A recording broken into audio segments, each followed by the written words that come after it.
सो reactjs.org हमारी official website है for अगर आपको रिएक्ट लर्न करनी है तो इसमें हम सर्च करते हैं प्रॉप्स के बारे में। Where are props. इसने मुझे प्रॉप्स क्यों नहीं दिखाए?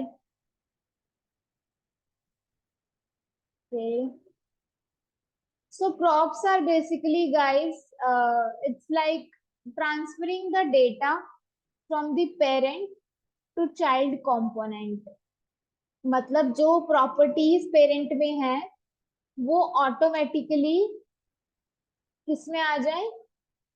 चाइल्ड कंपोनेंट में। जैसे हम बात करते हैं चाइल्ड और पेरेंट रिलेशनशिप की, अगर इन रियल टर्म में बात करूं तो क्या होता है कि हमारी कुछ कुछ जो हैबिट्स होती हैं वो हमारी कोई हैबिट्स फादर से, कोई हैबिट्स मदर से रिलेटेड होती हैं। तो ऐसे ही प्रॉप्स में हम क्या करते हैं, हमारे पास दो कंपोनेंट है। एक है पेरेंट कंपोनेंट, चलो एक और कंपोनेंट बनाते हैं जिसका नाम हम रखेंगे blog list dot JS. Notation देखो कैसे है, ब्लॉग लिस्ट एल कैपिटल लिखा है मैंने इसमें। तो जैसे हम वेरिएबल नोटेशन करते हैं ऐसे ही हम कंपोनेंट नोटेशन करते हैं। सो अब हम इसमें ब्लॉग लिस्ट को पेरेंट कंपोनेंट मानेंगे और ब्लॉग लिस्ट कंपोनेंट को पेरेंट कंपोनेंट मानेंगे और होम कंपोनेंट को हम बनाएंगे चाइल्ड कंपोनेंट।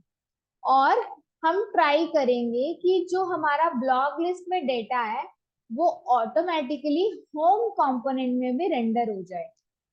तो इससे क्या होगा, बेसिकली जब हम कुछ पेरेंट चाइल्ड रिलेशनशिप की बात करते हैं इसका मतलब हम बात कर रहे हैं कि हमें कोड की रियूजेबिलिटी को बढ़ाना है, लेकिन हम एक ही कोड को बार बार ना लिखें, ये इससे हमें बचना है। तो बेसिकली तब हम पेरेंट चाइल्ड रिलेशनशिप का यूज करते हैं। जावा में भी उप्स इन जावा में भी क्या होता है, हमारे पास उप्स के कॉन्सेप्ट्स होते हैं जिसमें हम इनहेरिटेंस, एब्स्ट्रैक्शन, पॉलीमॉर्फिज्म की बात करते हैं। तो इनहेरिटेंस में क्या होता है कि वो प्रॉपर्टीज को इनहेरिट कर लेता है। ऐसे ही प्रॉप्स में हम क्या करते हैं, अपनी प्रॉपर्टीज को ट्रांसफर करते हैं डेटा से और पेरेंट से चाइल्ड में। देखो एक बार इसको देखते हैं क्या लिखा हुआ है। तो get your feet wet, let's try passing some data from our board component to our square component. अब इसमें बोर्ड कंपोनेंट क्या है? पेरेंट कंपोनेंट है। स्क्वायर कंपोनेंट क्या है? चाइल्ड कंपोनेंट है। We strongly recommend typing code by hand as you are working through the tutorial and not the copy paste. This will help you। तो ये कह रहे हैं कि चलो इसको ट्राई कर लो। चलो इसी में ही समझते हैं। देखो इसने क्लास बेस्ड कंपोनेंट बनाया है और हम यहाँ पे सीख रहे हैं फंक्शन बेस्ड कंपोनेंट। तो अगर कुछ कंफ्यूजन हो तो अभी उसके बारे में मत सोचना, बस ये समझ लो कि ये एक क्लास बेस्ड कंपोनेंट है जिसका नाम है बोर्ड। और यहाँ पे क्लास बेस में हमारी थोड़ी नोटेशन अलग होती है, हम पहले रेंडर कराते हैं और फिर रिटर्न कराते हैं। उसके बाद हमारे पास स्क्वायर कंपोनेंट है जिसमें हमने एक बटन बनाया है जिसका नाम है स्क्वायर। और उसमें हमने क्या लिखा, जब हम क्लास कंपोनेंट का यूज करते हैं तब हम this dot props dot value मतलब दिस कीवर्ड का यूज करते हैं। अगर किसी ने जावा स्क्रिप्ट कह रही हूँ, जावा पढ़ी है या उस पढ़ा है तो उसको पता होगा कि दिस कंपोनेंट हमेशा रेफर होता है पर्टिकुलर ऑब्जेक्ट के लिए और वो ज्यादातर हम यूज करते हैं क्लास में। तो ये कह रहे हैं कि this dot props dot value मतलब जो यहाँ पे वैल्यू है वो यहाँ पर रेंडर कर दो। तो बिफोर क्या था, अगर मैं इसको एग्जीक्यूट करूँ, अभी मैं इसका ये एग्जीक्यूट नहीं करूंगी, मैं यहाँ पर अपना कुछ कोड लिखने वाली हूँ। सो ये नेक्स्ट प्लेयर एक्स ये था पहले। फिर जब हमने रेंडर करा, you should see a number in E square in the render output. तो ये एक बोर्ड था, फिर स्क्वायर कंपोनेंट आया तो स्क्वायर ने सारी प्रॉपर्टीज इनहेरिट कर ली और अब यहाँ पे मुझे कुछ नंबर दिख रहे हैं। तो congratulations, you have just passed a prop from a parent board component to a child square component. Passing props is how information flows in React app from parent to children। तो ये इसका parent था, ये children था और इस ये keyword का यूज करके हमने सारी प्रॉपर्टीज को इसमें इनहेरिट कर दिया। So this is the role of basically props। तो डॉक्यूमेंटेशन बहुत काम की चीज है, इसको देखते रहना। ठीक है, तो चलो अब इसमें हम आते हैं और कुछ बात करते हैं। तो यूज स्टेट क्लियर है। देखो यूज स्टेट एक फंडा है, यूज स्टेट बहुत काम की चीज है, सबसे बड़ी बात याद रखना, यूज स्टेट बहुत काम की चीज है। और यूज स्टेट को मैनेज करना ना बहुत टिपिकल हो जाता है समटाइम्स। तो जब यूज स्टेट को हम मैनेज नहीं कर पाते तब हम क्या करते हैं, तब हमारे पास आता है रिडक्स। अब ये कहोगे रिडक्स क्या है मैम, उसके बारे में मत सोचो अभी। ठीक है, क्योंकि हम स्टेट मैनेज, देखो हमने यूज स्टेट की बात की थी, तो हम यूज स्टेट में ही स्टेट को मैनेज नहीं कर पाते कई बार, तो इसलिए हम रिडक्स का यूज करते हैं। फिर रिडक्स भी प्रॉब्लम क्रिएट करता है, तब हम कॉन्टेक्स्ट एपीआई का यूज करते हैं। तो ये तीन कॉन्सेप्ट है, लेकिन हम इसमें रिडक्स और कॉन्टेक्स्ट एपीआई, रिडक्स तो बेसिकली हम नहीं देखेंगे, कॉन्टेक्स्ट एपीआई भी मैं आपको थोड़ा ओवरव्यू में जरूर दूंगी। बट हाँ, आप आगे लर्न करते रहो और ये समझ लेना कि यूज स्टेट का ही एडवांस वर्जन है रिडक्स, और रिडक्स का एडवांस वर्जन है कॉन्टेक्स्ट एपीआई। जब हमारा काम यूज स्टेट नहीं करता तो हम रिडक्स का यूज करते हैं। So now let's discuss about the props. So props definition I guess clear है, चलो मैं यहाँ लिखती हूँ। Props are a way of applying data from parent component to child component। ठीक है, तो अब हम यहाँ पे ब्लॉक लिस्ट हमारा पेरेंट कंपोनेंट है और होम हम इसको बनाएंगे चाइल्ड कंपोनेंट। अब देखो, रिएक्ट फंक्शन कंपोनेंट मेरा किससे बन जाता है, आरएफसी कमांड से। आरएफसी में लूंगी और मेरा कुछ डमी फंक्शन बन जाएगा, तो मुझे पूरा कोड लिखने की जरूरत नहीं है। अब हम यहाँ पे चलो कुछ रिटर्न कराते हैं। अब हमने, अब इसका कॉन्सेप्ट समझना है तो हम क्या करेंगे, चलो हमारे पास एक ये फंक्शन है div को, अब हम एक क्लास दे देते हैं जिसका नाम है ब्लॉग लिस्ट। इसका नाम हम दे देंगे ब्लॉग लिस्ट। ठीक है, और अब हम रिमूव करेंगे डाटा यहाँ से जो हमने यहाँ रखा था। ठीक है, ध्यान से देखना मैं क्या कर रही हूँ। मैं इसको कट करूंगी और मैं इसको यहाँ पेस्ट कर दूंगी। कुछ मेरे को एरर दिखाई दे रहा है तो मैं इसको भी हटाती हूँ और मैं यहाँ ले जाती हूँ इसको। ओके, क्या, मैं एक बार इसको फिर से पूरे को कंटेंट को लेके आती हूँ ताकि ये मुझे एरर ना दे। एंड मैं इसको यहाँ पेस्ट कर देती हूँ, कंट्रोल एस, कंट्रोल एस। देखो अब ये क्या कह रहा है, देखो मेरा डेटा चला गया। क्यों चला गया यहाँ से टाइटल, क्योंकि देखो मैंने यूज स्टेट में सेट करा हुआ है कि मेरे पास ब्लॉग्स हैं टाइटल 1 2 3 4, और मैं रिटर्न कुछ नहीं करा रही। अब मैं रिटर्न करा रही हूँ ब्लॉग लिस्ट में। अब उसको क्या पता कि ब्लॉग लिस्ट में कुछ कंटेंट पड़ा है, अगर उसको पता भी है तो यहाँ पे वो रेंडर कैसे होगा। सो एक चीज तो हो गई ये।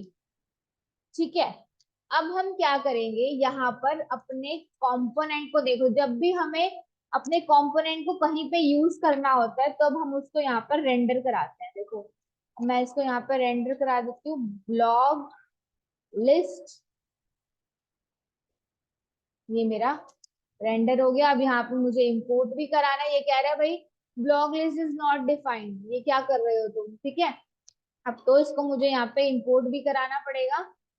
स्पेलिंग गलत हो गई, import blog list from blog list. तो अब मेरा होप तो कोई एरर नहीं आना चाहिए, अभी भी एरर, चलो इसको हम आइडेंटिफाई करेंगे। अभी ये इतना समझ लो कि हमने जो रिटर्न कराना था कंटेंट वो मेरा पेरेंट कंपोनेंट में है, और मैंने होम कंपोनेंट में अपना ब्लॉग लिस्ट इंपोर्ट करा लिया है, और यहाँ पे मैंने इसको रेंडर करा लिया है। अब मेरा काम क्या है, देखो जो डाटा है वो होम कंपोनेंट में है हमारे पास, ये डाटा है, ये मुझे यहाँ पर डिस्प्ले कराना है। ठीक है, यहाँ पे भी एरर आ रहा है तो ये मुझे डिस्प्ले कराना है, और मैं ये लूप चला रही हूँ, मैप लूप चला रही हूँ मैं अपने ब्लॉग लिस्ट में। ठीक है, इसको एक तरीका तो ये है कि मैं इसको यहाँ से पूरे को कॉपी पेस्ट कर लूं, इसको मैं कट कर लूं और मैं इसको यहाँ पर पेस्ट कर दूं। सॉरी, ये यहाँ नहीं आएगा, ये आएगा यहाँ। एक तरीका तो ये है। अब ये कह रहे हैं use state is not defined, तो चलो यूज स्टेट को भी इंपोर्ट कर लेते हैं। ठीक है, यूज स्टेट को इंपोर्ट कर लेते हैं। So I have already told you कि एरर्स आर गुड, वो हमें बताते हैं कि हम कहाँ गड़बड़ कर रहे हैं। सो मैंने अब यूज स्टेट को इंपोर्ट कर लिया। देखो अब मेरी कोई सिर्फ वार्निंग आ रही है। देखो वार्निंग हम इग्नोर भी कर सकते हैं, लेकिन एरर हम इग्नोर नहीं कर सकते। तो मेरा जो ब्लॉग इज नॉट डिफाइंड था वो यहाँ पे मेरे कॉपी पेस्ट करने से चला गया। मैं इसको भी सेव कर देती हूँ। तो चलो देखते हैं कि हमारा यहाँ पे क्या आउटपुट आ रहा है। देखो ये मेरे को शो कर रहा है। तो एक तरीका तो ये है। ठीक है, अब मैंने क्या किया, सारा जो डाटा था मेरा होम कंपोनेंट में वो मैंने क्या किया, यहाँ पर पेस्ट कर दिया और यहाँ पर मैंने ब्लॉग लिस्ट को रेंडर कर दिया। ठीक है, तो एकदम मस्त मेरे आउटपुट आ रही है, कोई टेंशन की बात नहीं, मेरी सेम आउटपुट आ रही है। ठीक है, अब अब प्रॉप्स क्या है, देखो प्रॉप्स की क्या वर्किंग है। बट ये हमारा ना गलत तरीका है, this is not a good way to use props. Generally हम क्या करते हैं, देखो ये हमारा पेरेंट कंपोनेंट है, जनरली हम इसी में डेटा रखेंगे और यहाँ पे ट्रांसफर करेंगे। ठीक है, तो अब क्या करेंगे हम, देखो हम अब कोई किसी का क्वेश्चन आ सकता है कि मैम हम होम कंपोनेंट में रख के ब्लॉग लिस्ट में भी तो भेज सकते हैं। रिएक्ट में अपवर्ड थ्रोइंग पॉसिबल नहीं है। अपवर्ड थ्रोइंग का मतलब क्या होता है कि मतलब चाइल्ड से पेरेंट कंपोनेंट में हम डाटा नहीं भेज सकते। हम हमेशा डाटा पेरेंट कंपोनेंट में रखते हैं और चाइल्ड में शेयर करते हैं। So it's always a good practice and always a good idea to place your content on parent component and try to send on the child component. ठीक है, चलो अब हम props का यूज करेंगे। अब मेरे पास यहाँ पर इसको मैं हटा देती हूँ। अब मेरे पास यहाँ पर एक क्लास है, अब मैं यहाँ पे props पास करूंगी। मैंने एक नाम बनाया blogs, blog list blog is equal to curly braces में मैं ब्लॉग लिख देती हूँ। अब आप इसका नाम कुछ भी रख सकते हो, ब्लॉग्स की जगह आप एबीसी भी रख सकते हो। ठीक है, सो इसमें कंफ्यूज मत होना। Now save. अब ये कह रहा है ब्लॉग्स इज नॉट डिफाइंड, क्यों नहीं डिफाइंड है, क्योंकि यहाँ पर कुछ ब्लॉग्स है ही नहीं। ठीक है, तो अब हम ब्लॉग लिस्ट में क्या करेंगे, यहाँ पर प्रॉप्स पास करेंगे, PROPS प्रॉप्स हम पास करेंगे। ठीक है, अभी भी ये कह रहा है कि ब्लॉग इज नॉट डिफाइंड। ठीक है, अब बड़े मस्त एरर आ रहा है कि ब्लॉग इज नॉट डिफाइंड। अब हम यहाँ पे एक बार क्या करते हैं, इसको प्रिंट कराने का ट्राई करते हैं, देखते हैं ये मुझे प्रिंट में कुछ देता है या नहीं। हम प्रॉप्स को प्रिंट कराते हैं। अभी भी ब्लॉग्स इज नॉट डिफाइंड, क्यों नहीं है, क्योंकि हमने इसको अच्छे से हमने नेमिंग नहीं करी यहाँ पर। ठीक है, अब हम क्या करेंगे, सपोज चलो यहाँ पे हम props डॉट ब्लॉग्स करने का ट्राई करते हैं कि मुझे ब्लॉग्स चाहिए, स्टिल भी सेम एरर आ रही है। अब मैं क्या करूंगी, देखो अब मेरी ये एरर आ रही है, तो मैं क्या करूंगी, कॉन्स्ट एक वेरिएबल बनाऊंगी जिसका नाम है blogs is equal to props dot blogs. ठीक है, मैं ये बनाऊंगी। अब मेरे रेड फेसेस क्यों आ रहे हैं ये, क्योंकि एक second, blog is all okay, ये तो मैंने ऑलरेडी डिक्लेयर किया हुआ है, तो ये एरर मुझे देगा। तो चलो मैं यहाँ पे एक बार ट्राई करती हूँ टाइटल देने का।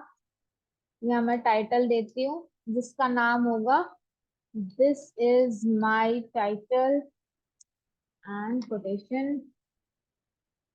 तो अभी भी मेरा सेम एरर आ रहा है, ब्लॉग मैंने कहाँ पर डिफाइन नहीं करे हैं। मैंने तो ब्लॉग्स डिफाइन कर दिए हैं, फिर ये एरर क्यों दे रहा है मुझे? उफ, तो ब्लॉग्स मैंने कहाँ पर मिस्टेक करी है, लेट मी चेक।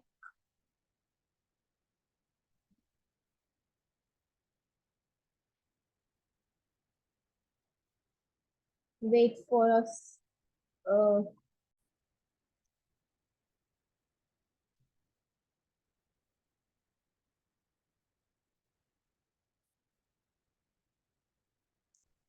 ओके, मैं यहाँ पे डिक्लेयर कर देती हूँ ब्लॉक्स को। सो अब मुझे एरर नहीं मिलनी चाहिए, आई होप।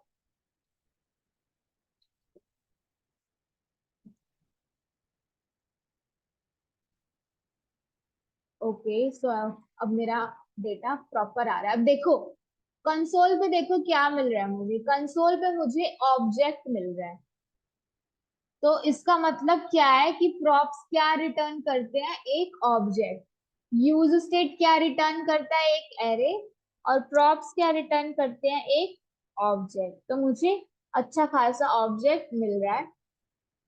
अब मैं यहाँ पे टाइटल को भी पेंट कराती हूँ। Const title is equal to props dot title. Props dot title क्यों लिख रही हूँ मैं? क्योंकि हम प्रॉप्स की हेल्प से ही डेटा टाइटल को फेच करेंगे। अब देखो टाइटल मेरा ये वाला टाइटल लेगा ये, और जैसे ही मैं प्रॉप्स डॉट टाइटल लिखूंगी तो मेरा ये पेंट करा देगा। और ये ब्लॉक्स कौन से लेगा? ये वाले। और प्रॉप्स की हेल्प से पेंट करा देगा। ये फंक्शन बेस्ड कंपोनेंट है इसलिए हम दिस नहीं लगा रहे, लेकिन क्लास बेस्ड कंपोनेंट में हम इसको इस तरीके से लिखते हैं। ठीक है, तो देखते हैं कि मेरा टाइटल क्या आना चाहिए। This is my title. तो देखते हैं कि ये पेंट हो रहा है या नहीं।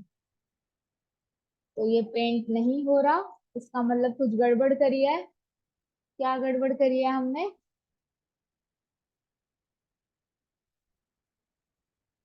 देख लेते हैं हमने क्या गड़बड़ करी है।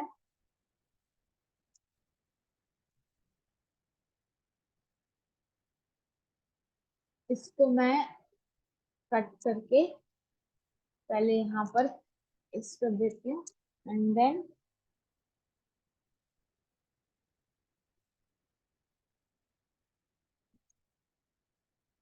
पेस्ट करते हैं इसको। Title is assigned a value but never used. Okay, props dot title to blogs dot title, नहीं ऐसा नहीं कुछ। Let me check. हाँ, हमने रेंडर तो कराया ही नहीं, वो पेंट कहाँ पे होगा? हमने जेएसएक्स नोटेशन तो यूज ही नहीं करी। तो हम यहाँ पे जेएसएक्स लगाएंगे, यहाँ हम टाइटल को रेंडर करेंगे। अब आई गेस कोई एरर नहीं आनी चाहिए।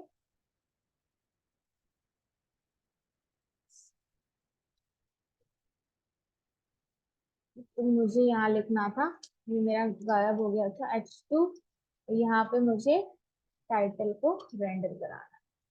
ओके, तो अब मेरे को टाइटल दिखना चाहिए। So I am getting this is my title. देखो मैंने दिस इज माई टाइटल दिया यहाँ था, और प्रॉप्स की हेल्प से मैंने इसको यहाँ पर रेंडर कर दिया। So this is the beauty of the props. So props built in होते हैं रिएक्ट स्ट्रक्चर में, और हमें एक ऑब्जेक्ट रिटर्न करते हैं।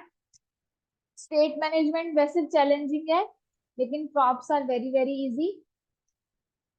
चलो अब हम कुछ और करने का ट्राई करते हैं। यहाँ पे हम कुछ फिल्टरिंग करते हैं डेटा की। तो उसके लिए आपको फिल्टर मेथड पढ़ना पड़ेगा जावास्क्रिप्ट में, तो पढ़ लेना एक बार। चलो इसको मैं ऐसे ही रहने देती हूँ, और इसका मैं टाइटल चेंज कर देती हूँ ऑल ब्लॉग्स। और यहाँ पे कोटेशन मार्क नहीं लगाया मैंने। और यहाँ पे मैं एक दो एंट्रीज और रख लेती हूँ। Control C, control V। मैंने एक डुप्लीकेट एंट्री विकास के नाम से रख ली, इसका नाम ID 5 दे देती हूँ और टाइटल 5 दे देती हूँ। तो विकास के नाम से मेरे पास दो ऑथर, मतलब एक ऑथर के नाम से दो ब्लॉग्स हैं। चलो फिल्टरिंग करते हैं अब। अब फिल्टरिंग कैसे करेंगे, इसी इसी में ही करेंगे हम फिल्टरिंग, कि जो ब्लॉग्स हैं, जो टाइटल है, उसमें हमें फिल्टरिंग करनी है। अब फिल्टरिंग कैसे करेंगे हम, ब्लॉग्स डॉट फिल्टर मेथड से, करली ब्रेसेस से हम स्टार्ट करेंगे। वेट, करली ब्रेसेस, ब्लॉग्स पे फिल्टर लगाना है तो ब्लॉग्स डॉट फिल्टर, और मेथड है तो ब्रेसेस आएंगी। ठीक है, इस ब्रेसेस में हम लिखेंगे किस पे लगाना है, ब्लॉग पे। ठीक है, उसके बाद हम कुछ एरो फंक्शन टाइप कुछ लिखेंगे, और हम यहाँ बोलेंगे कि, एक मिनट स्पेस आना चाहिए यहाँ पे, blog dot author equal to जिसका ऑथर का नाम है नेहा।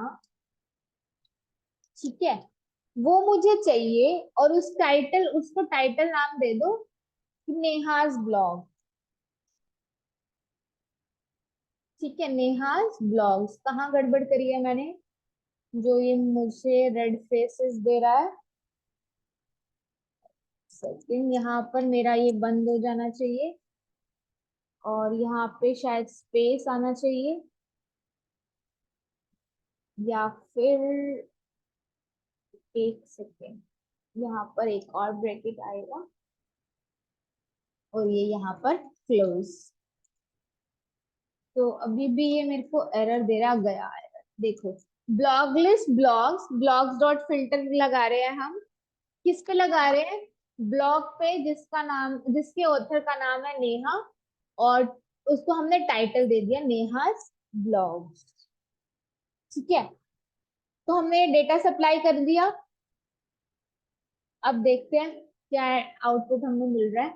मैंने इसको सेव नहीं किया, मैं इसको सेव कर देती हूँ।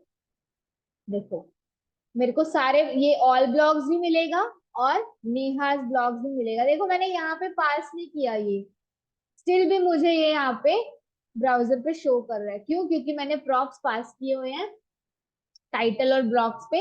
अब देखो, ब्लॉग जिसका, जिस ऑथर का नाम नेहा था, वही वाला इसने मुझे ब्लॉग उठा के यहाँ पर पेंट करा दिया। Are you getting, yes no,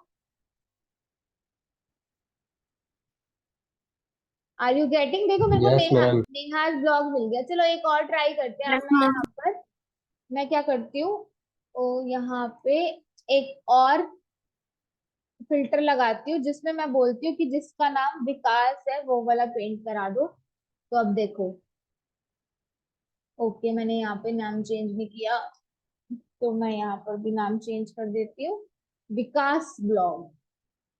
अब दो आने चाहिए, क्योंकि हमारे पास विकास की एंट्री से दो है। देखो, दो मिल रहा है मुझे, ये मेरा ऑल ब्लॉग्स, ये मेरा नेहा ब्लॉग, एंड ये मेरा विकास ब्लॉग, जिसमें मैंने दो एंट्री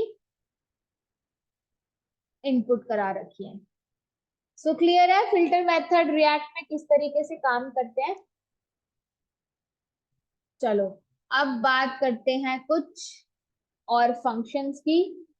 ठीक है, कुछ इवेंट बाइंडिंग की बात करते हैं। अब हम यहाँ पे चलो एक इसको फॉर्मेटिंग कर लेते हैं, फॉर्मेट डॉक्यूमेंट। ओके, इसको हम format document with prettier code भी कर सकते थे। नाउ एक बटन बनाते हैं, यहाँ पर हम बटन बनाते हैं जिसका नाम मैं दे देती हूँ handle delete button on click. Click मेरा एक इवेंट है, मैं यहाँ पर एक रैपर फंक्शन बनाऊंगी। रैपर फंक्शन की हमने बात की थी पिछली दो तीन क्लास से पहले। हैंडल डिलीट नाम से मैंने क्या किया, एक फंक्शन बना दिया, और इसको नाम दे दूंगी मैं, इसका नाम दे दिया डिलीट ब्लॉग। अब देखो एरर आएगी सेव करते ही, देखो आ गई error, handle delete is not defined. क्यों, क्योंकि मैंने यहाँ पे हैंडल डिलीट नाम का एक फंक्शन को कॉल तो कर रही हूँ मैं रैपर फंक्शन, यहाँ पे तो मेरे पास कोई फंक्शन है ही नहीं, मैंने क्रिएट तो किया नहीं, और मैं कह रही हूँ कि उसको आप कॉल कर दो, वो भी कह रहे हैं कि आप नॉनसेंस बातें करते रहते हो। तो चलो हम इसको एक फंक्शन भी बना लेते हैं, कॉन्स्ट, एक एरो फंक्शन बनाते हैं जिसका नाम है कि handle delete equal to arrow function as such, जैसे हम बनाते हैं वैसे ही हम इसको बनाएंगे, console dot log and error मेरी चली गई। सो देखते हैं कंसोल पे। ओ माय गुडनेस, इतने सारे ऑब्जेक्ट्स मुझे मिल गए यहाँ पे। तो मैंने जितनी बार भी यहाँ पर री रेंडरिंग ट्रिगर की तो उतनी बार मुझे मिल गए, रियल में मुझे ये मिलने चाहिए थे। तो चलो मैं इसको एक बार हाँ, तो देख रहे हो आप यहाँ पे मुझे काफी ऑब्जेक्ट्स मिल रहे हैं, तो मैं इसको डिलीट करती हूँ। अब देखो मैंने यहाँ पे बटन बनाए थे, मैंने एक हैंडल डिलीट बटन बनाया, उसका डिलीट ब्लॉक एक बटन बनाया, उसको मैंने एक ऑन क्लिक इवेंट ट्रिगर किया है, हैंडल डिलीट को कॉल कर दिया। कंसोल पे मैं कुछ भी प्रिंट नहीं करा रही अभी, तो देखो जब मैं क्लिक करूंगी इस पे तो कुछ नहीं होगा, कुछ नहीं हो रहा। अब मैं क्या करती हूँ, इसमें आईडी दे देती हूँ। आईडी कौन सी, ये वाली आईडी। देखो मैं इसमें आईडी दे देती हूँ, इसमें आईडी आर्गुमेंट पास कर देती हूँ मैं। और यहाँ पर मैं क्या कह रही हूँ कि आईडी पेंट कराओ। अब ये क्या कहना चाह रहा है कि जब भी इस बटन पे क्लिक करूं मैं, तो मेरी कंसोल पे आईडी पेंट हो जाए। अब देखो, अब मैं जितनी बार भी इस पे क्लिक करूंगी, अनडिफाइंड, अनडिफाइंड क्यों आ रहा है ये, इस पे आईडी क्यों नहीं दे रहा मुझे। तो बेसिकली हाँ, यहाँ पर भी मेरे को आईडी लिखना चाहिए था। एक्चुअली आईडी नहीं, यहाँ पर आएगा ब्लॉक डॉट आईडी, क्योंकि आईडी यूनिक होती है। तो यहाँ पर हम ब्लॉक डॉट आईडी। तो लेट्स सी अब क्या होता है। इसको मैं डिलीट करती हूँ यहाँ से, डिलीट। देखो इसकी नेहा की आईडी क्या थी, मेरे पास 1 थी, तो मेरे पास 1 पेंट हो गया, 2, 3, 4। अब देखो माई टाइटल 1 नेहा ब्लॉग है, फिर से 1 पेंट होगा, 4, 5। तो मेरा ये फंक्शन भी काम कर रहा है। बट अब मैं क्या चाहती हूँ, देखो अब मैं चाहती हूँ कि स्टेट, देखो स्टेट मैनेजमेंट की हमने बात की थी, लेकिन हम स्टेट मैनेजमेंट में स्टेट चेंज कर सकते हैं, लेकिन हम प्रॉप्स में कभी भी प्रॉप्स को मॉडिफाई नहीं करते, ना ही डिलीट करते हैं। ठीक है, क्योंकि वो कुछ प्रॉब्लम क्रिएट कर देगा अगर हम ऐसा करेंगे तो इसलिए हम क्या करते हैं, हम हमेशा, अब मतलब हम कुछ भी नहीं कर सकते, हम सिर्फ ये मतलब हम ये मान लो कि हम ना तो प्रॉप्स को मॉडिफाई कर सकते हैं, ना हम उनको डिलीट कर सकते हैं। तो अब ये कह रहा है, देखो एक्चुअल डाटा हमारा कहाँ पे है, एक्चुअल डाटा हमारा यहाँ है होम कंपोनेंट, लेकिन फंक्शन मैंने यहाँ रखा हुआ है मेरा। अब मैं करना क्या चाहती हूँ कि मैं आईडी पेंट नहीं कराना चाहती, मैं चाहती हूँ कि जब मैं ये डिलीट करूँ तो मेरा ये ब्लॉक डिलीट हो जाए, मतलब ये चीज डिलीट हो जाए। तो ये मैं प्रॉप्स की हेल्प से करूंगी, और मैं चाहती हूँ ये मेरी कंसोल पे भी आईडी प्रिंट ना कराए, सीधा डिलीट हो जाए, जिस पे भी मैं क्लिक करूँ वो आईडी पेंट ना करे और वो डिलीट हो जाए, मेरे को नजर ना आए वो यहाँ स्क्रीन पे। तो मैं क्या, अब देखो मेरा फंक्शन तो यहाँ पे है, मेरा सॉरी मेरा डेटा है यहाँ पे, तो इवेंट बाइंड कर रखा है मैंने ब्लॉग लिस्ट में, तो वो कैसे करेगा। अब हम फंक्शन को भी एज अ प्रॉप्स पास कर सकते हैं।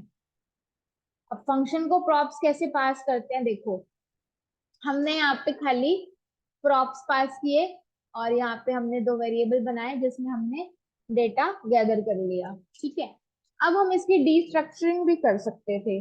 डीस्ट्रक्चरिंग कैसे, इसको मैं हटाती हूँ और मैं लिखती हूँ यहाँ पे कॉन्स्ट करली ब्रेसेस ब्लॉक्स कोमा टाइटल, और इसमें इक्वल वैल्यू रख दूंगी प्रॉप्स की, सेमीकोलन। देखो डीस्ट्रक्चरिंग कर दिया मैंने, 2 लाइन की कोड को एक ही लाइन में कर दिया, कुछ भी इफेक्ट नहीं आया, सेम।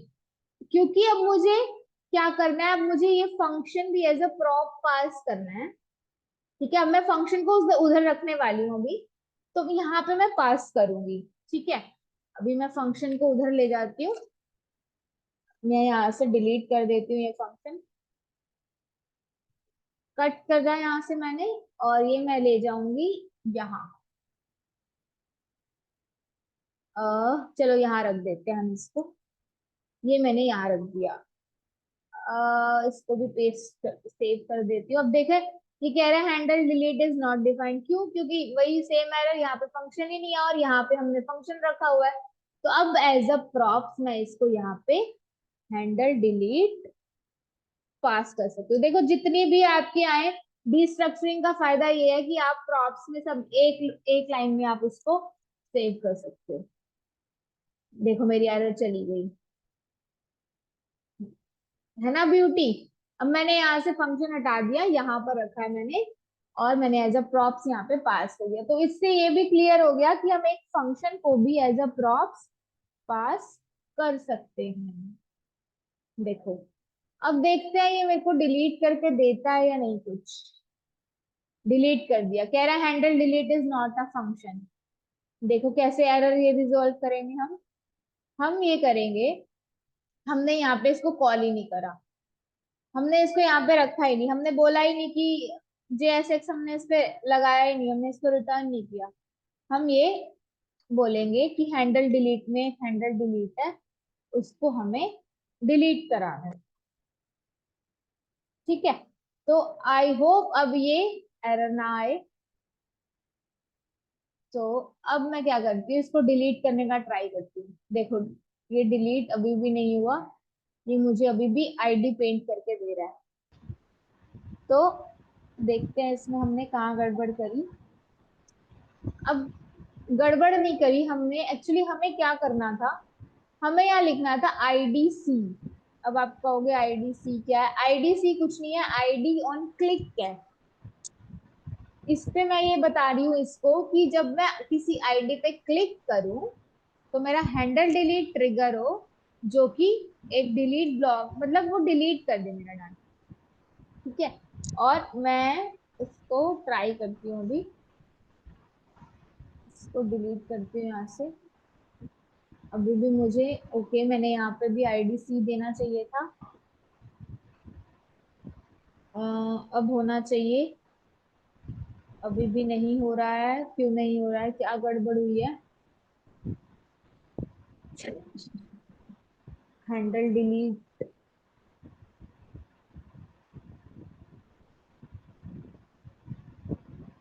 ओके इसमें मैं क्या करूंगी, इसमें मैंने क्या किया अभी, क्योंकि मैं कंसोल पे तो वही प्रिंट करा रही हूँ कि मुझे आईडी दे दो, तो मैं क्या करूंगी, मैं एक वेरिएबल बनाऊंगी यहाँ पे जिसका नाम होगा const new blogs equal to blogs, और फिल्टर लगाऊंगी मैं, फिल्टर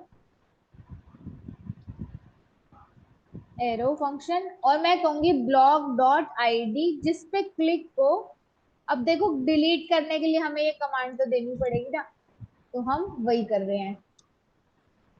तो मैं क्या कह रही हूँ, इसको मैं हटा देती हूँ कि मुझे आईडी नहीं चाहिए। मैं क्या कह रही हूँ कि एक वेरिएबल बना दो न्यू ब्लॉक्स के नाम से, उस पर फिल्टरिंग कर दो कि जिसकी आईडी ब्लॉक डॉट आईडी, जैसे मान लो वन पे क्लिक करते ही क्या हो, हैंडल डिलीट ट्रिगर हो जाए। और मैं यहाँ पे सेट में सेट ब्लॉक्स, देखो यहाँ पे सेट ब्लॉक्स हमने यूज स्टेट डिफाइन की थी, अब मैं इसका यूज करूंगी सेट ब्लॉक्स में मेरी क्या सेट हो जाए, न्यू ब्लॉग्स।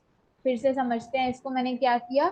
देखो हमें पता है कि यूज स्टेट हम कब काम करते हैं, देखो हमें पता है कि अभी फिलहाल यूज स्टेट में दो तरीके की स्टेट होती है, एक जो अभी ऑलरेडी है ब्लॉग्स में। सेट ब्लॉक्स में क्या होता है कि क्लिक करने पर मेरी ये चीज चेंज हो जाए, जैसे हमने बात की थी नेहा का नाम हो जाए टीना, क्लिक करने पर। अब हम क्या कमांड देने जा रहे हैं कि क्लिक करने पर मेरा ये डिलीट हो जाए, तो ऑब्वियस सी बात है मुझे यूज स्टेट का यूज करना पड़ेगा। तो मैंने फंक्शन बनाया, उसमें मैंने बोला क्लिक करने पर फिल्टर कर दो, जिस आईडी पे क्लिक हुआ है उसको न्यू ब्लॉग में सेट कर दो, और यहाँ पे मेरे को क्या कर दो, डिलीट। मैंने हैंडल डिलीट नाम दिया है तो वो ऑटोमेटिकली उससे काम करेगा। अब मेरे को ट्राई करना चाहिए एक बार, और आई होप अब मेरी ये एरर नहीं आनी चाहिए। देखो मेरे सारे डिलीट हो गए। मेरे सारे डिलीट हो गए, मतलब मेरे को तो वही वाला डिलीट करना था। तो इसका मतलब मेरी ये काम करेगा इस तरीके से कि ब्लॉग आईडी जिसकी नॉट इक्वल टू क्लिक है, जिस पे क्लिक कर दिया सिर्फ उसको डिलीट करो, बाकी सारे रहने दो। चलो देखते हैं अब क्या हो रहा है। ये उसको भी डिलीट नहीं कर रहा है, ये मुझे एक ऑब्जेक्ट दे रहा है। एक ऑब्जेक्ट नहीं दे रहा, ये मुझे मल्टीपल ऑब्जेक्ट्स दे रहा है। तो इसका मतलब मैंने कुछ बहुत बड़ी ब्लंडर करा है अपनी इस कोडिंग में। चेक कर लेते हैं कहाँ पे ब्लंडर करा है मैंने। और ये भी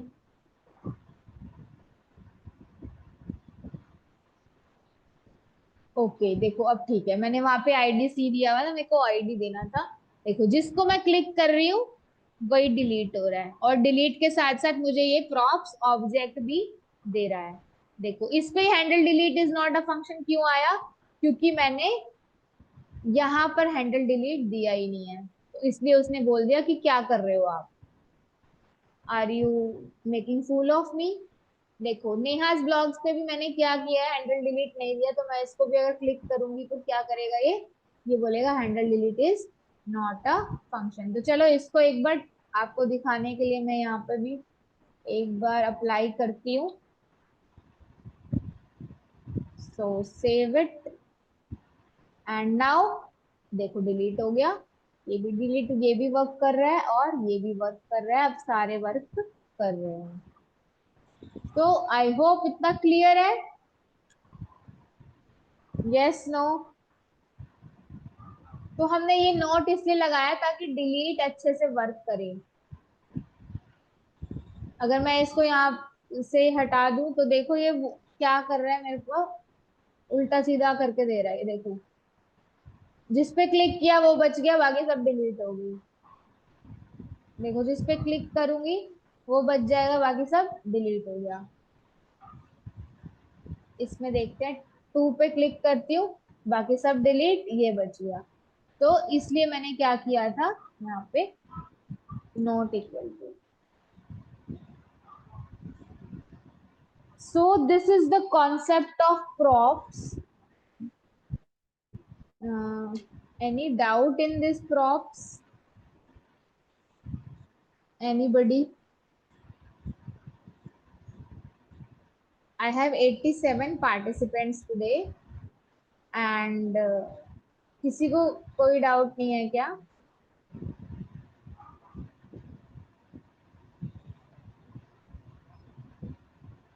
किसी ने ट्राई किया घर पे? जितना अभी तक हुआ है हमारे यहाँ पर क्लास में। चलो कोई नहीं, अगर आप आई प्रॉप नॉट इक्वल बताना मैम दोबारा।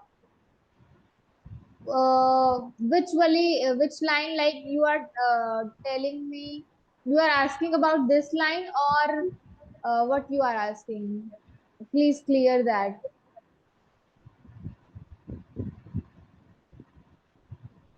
चलो रिवाइज करते हैं एक बार सारा, आज हमने क्या क्या किया। आज हमने सीखा प्रॉप्स। प्रॉप्स क्या होता है, जिसमें हम डेटा सेंड करते हैं पेरेंट से चाइल्ड में। तो हमारे पास यहाँ पर होम पे कुछ डेटा था रिटर्न में, तो वो हमने कट किया और यहाँ पे रिटर्न कराया, वन थिंग। एंड देन हमने क्या किया,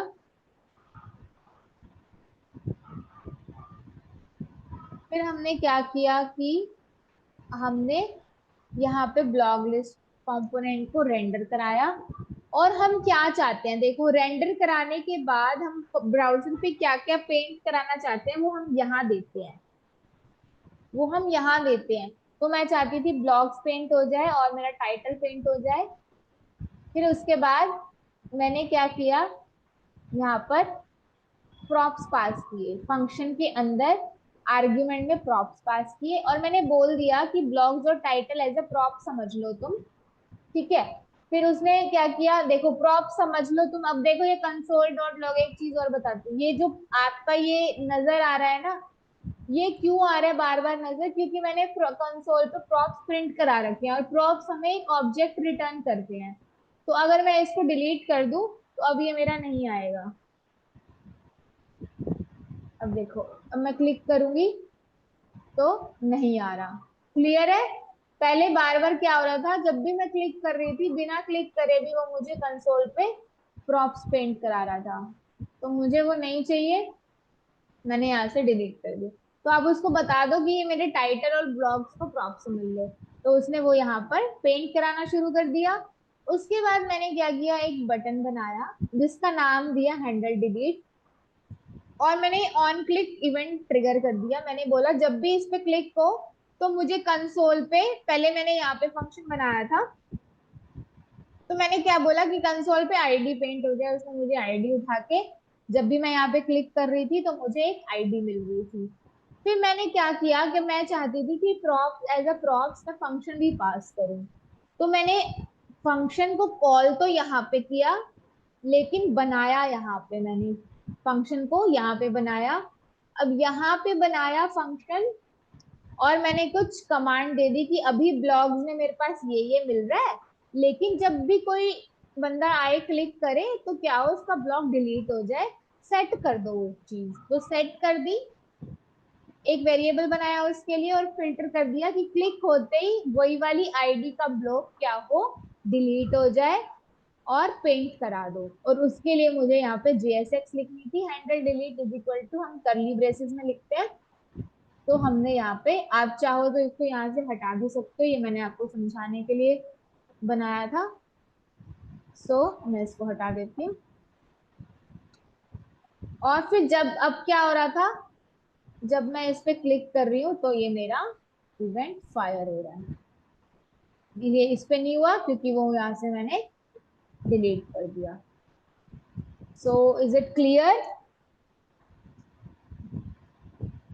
अब कल हम बात करेंगे फेच एपीआई। अब आप कहोगे एपीआई क्या होता है, इतना बड़ा नाम क्या है ये, देखो इसके लिए आपको प्रोमिसेस पढ़ने पड़ेंगे जावास्क्रिप्ट में। ठीक है, जावास्क्रिप्ट में आप प्रोमिसेस करोगे। तो फेच एपीआई क्या होता है, जब हम कोई रिक्वेस्ट अपने ब्राउजर को देते हैं कि भाई मेरे को ये डेटा चाहिए, और वो रिस्पॉन्स में आपको कुछ फेच करके डेटा प्रोवाइड कर देता है। ठीक है, तो वो हम कल बात करेंगे उसकी। हम क्या करेंगे, हम यही वाला डेटा एपीआई के थ्रू फेच करने की कोशिश करेंगे। मतलब ये जो मेरे को ब्लॉग्स दिख रहे हैं, ये मैं एपीआई के थ्रू फेच करने की कोशिश करूंगी। देखो जैसे हम प्रोमिसेस, हमने एक हम क्या करते हैं, हम जावास्क्रिप्ट में जब हम प्रोमिसेस का यूज करते हैं तो हम एपीआई के थ्रू डेटा फेच करते हैं, एचटीटीपी रिक्वेस्ट देते हैं, और फिर हमें कुछ यहाँ पर डेटा पेंट होके मिल जाता है। तो ऐसे ही हम इसमें रिएक्ट में करेंगे, क्या करेंगे, यूज इफेक्ट का यूज करेंगे। यूज इफेक्ट, यूज इफेक्ट क्या है, एक हुक है। ठीक है, दैट इज वन हुक जिसकी हम बात करेंगे। हमने जब यूज स्टेट पढ़ा था तो हमने बोला था कि बहुत सारे हुक्स की बात हम करेंगे आगे। तो जिसमें से यूज स्टेट एक था और यूज इफेक्ट एक है। यूज इफेक्ट किस लिए यूज होता है, फेच करने के लिए डेटा फ्रॉम एपीआई। तो हम बेसिकली यूज इफेक्ट का इतना सही रोल है, अभी इतना ही मान लो कि यूज इफेक्ट हम fetch API use, fetch data API से फेच करने के लिए यूज करते हैं। इससे ज्यादा अभी इसके बारे में कुछ समझने की जरूरत नहीं है। तो आज का टॉपिक हमारा प्रॉप्स था। तो आई होप आपको क्लियर हो गया। किसी को कोई डाउट है तो यू कैन आस्क।